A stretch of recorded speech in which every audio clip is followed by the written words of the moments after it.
ರಾಜಕಾರಣಿಗಳು ಬೇಡ.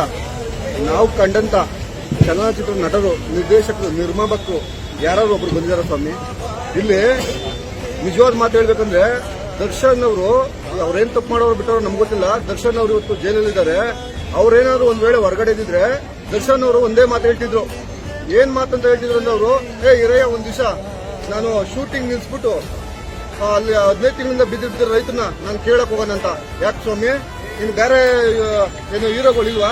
ರಾಜ್ಕುಮಾರ್, ಶಂಕರ್ನಾಗ್, ವಿಷ್ಣುವರ್ಧನ್, ಅಂಬರೀಶ್ ಅವ್ರ ಕಾಲಕ್ಕೆ ಮುಗಿದೋಯ್ತಾ? ನೀವು ರೈತರು ಬೆಳೆದಂತ ಅನ್ನ, ಹಾಲು, ತರಕಾರಿ ತಿಂದು ನೀವು ಹೀರೋಜಿಂಗ್ ಮಾಡ್ತೀರಾ. ರೈತರ ಮಕ್ಕಳು ಫಿಲಂ ನೋಡಿಲ್ಲ ಅಂದ್ರೆ ನಾವು ಬೀದಿಗೆ ಬರ್ತೀವಿ ಅಂತ ಬಾಯ್ ಬಡ್ಕೋತೀರಾ. ಇವತ್ತು ಯಾಕೆ ನೀವು ಗೊತ್ತಾಯಿಲ್ಲ? ಸತ್ಯವಾಗಿ ಆಣೆ ಮಾಡಿ ಹೇಳ್ತೀನಿ, ನಾನು ದರ್ಶನ್ ಅಭಿಮಾನಿ ಅಲ್ಲ. ಇಲ್ಲಿರುವಂತ ಆಂಜನೇಯನ ಮೇಲೆ ಆಣೆ ಹೇಳ್ತೀನಿ, ದರ್ಶನ್ ಅವ್ರೇನಾದ್ರು ಇದ್ದಿದ್ರೆ ಇವತ್ತು ಬಂದು ನಮ್ಮ ಭಾಗದ ರೈತರಿಗೆ ಸಪೋರ್ಟ್ ಮಾಡಿ ನಿಲ್ತಿರೋ ನನ್ನ ಭರವಸೆ. ನಾನು ಶಂಕರ್ನಾಗ್ ಅಭಿಮಾನಿ, ನಾನು ದರ್ಶನ್ ಅಭಿಮಾನಿ ಅಲ್ಲ.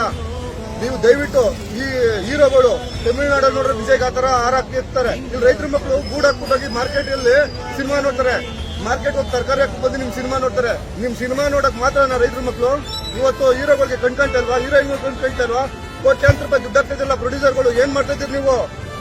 ಡೀಸೆಲ್ ಬಿದ್ದವರಲ್ಲ 5,000 ಜನ ರೈತ ಕುಟುಂಬಗಳು ನಿಮ್ಗೇನು ಅನಿಸ್ತಾ ಇಲ್ವಾ? ಯಾಕೆ? ಬನ್ನಿ ಸ್ವಾಮಿ, ನಿಮ್ಗೆ ಮನವಿ ಮಾಡ್ತಾ ಇದೀವಿ, ದಯವಿಟ್ಟು ಈ ಭಾಗಕ್ಕೆ ಬಂದು ಈ ಭಾಗದ ರೈತರಿಗೆ ನೀವು ಸಹಾಯ ಮಾಡಬೇಕು.